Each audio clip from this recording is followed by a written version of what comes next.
আকাশটা কয়েকদিন ধরে ভীষণ মুখ ভার করে রেখেছে আর মনটা ভীষণ খারাপ লাগছে। তাই মন ভালো করার জন্য আমি আজ বানিয়ে ফেললাম মুখরোচক মাছের চপ।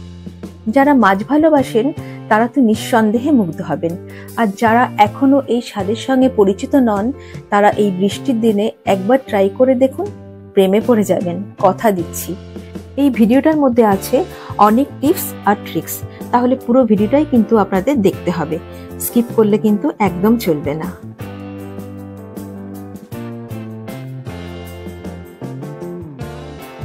প্রথমে একটা হাফ কেজি ওজনের রুই বা কাতলা মাছের পেটির অংশ নিতে হবে, কারণ কাঁটা বাছতে না খুব সুবিধা হয়।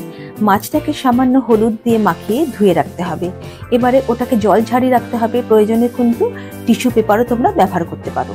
এবার মাছটাকে জল যখন ঝরানো হয়ে যাবে তার মধ্যে মাখাতে হবে হাফ চামচ নুন, হাফ চামচ গোলমরিচ গুঁড়ো আর হাফ পরিমাণ একটা লেবুর টুকরো দিয়ে ওই রস বার করে গায়ের মধ্যে মাখিয়ে রাখতে হবে 10 থেকে 15 মিনিট।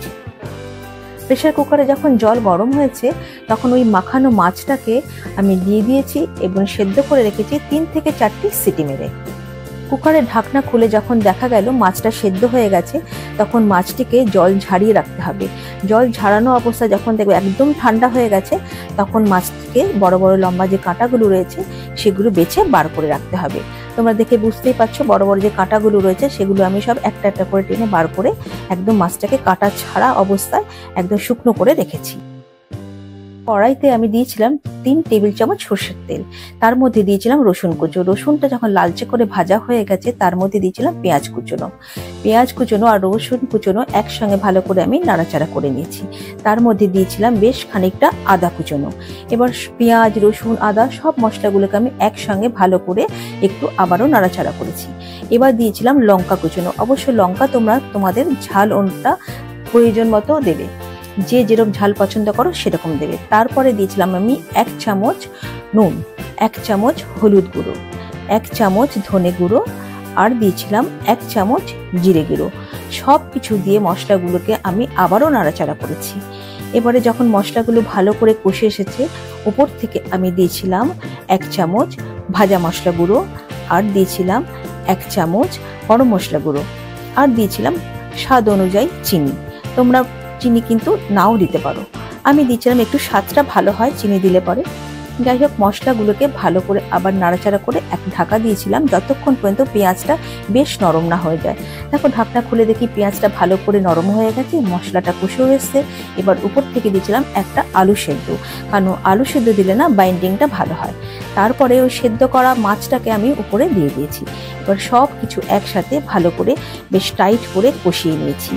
যতক্ষণ না পর্যন্ত মাছটা বেশ ভালো করে আটো আটো হচ্ছে ততক্ষণ পর্যন্ত কিন্তু কষাতে হবে।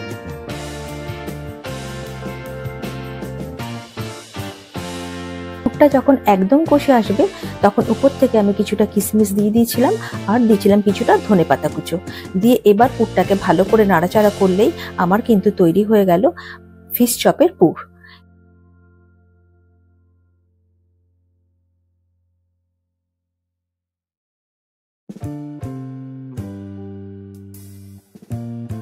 ফিশ চপের পুর তো আমি একদম রেডি করেই নিয়েছি। এবার আমি ভাজার জন্য যা যা লাগছে, একটা ডিমকে আমি ভালো করে ফেটিয়ে নিয়েছিলাম 2 চামচ কর্নফ্লাওয়ার, সেটাকে আমি জল দিয়ে ভালো করে গুলে নিয়েছিলাম আর নিয়েছিলাম ব্রেড ক্রাম। আমি এখানে ব্যবহার করেছি প্যানকো ব্রেড ক্রাম। মাছের পুরটা আমি হাতে নিয়ে লম্বাটে আকারের করে নিয়েছি, শেপ দিয়েছি, তোমরা চাইলে কিন্তু গোলও করতে পারো।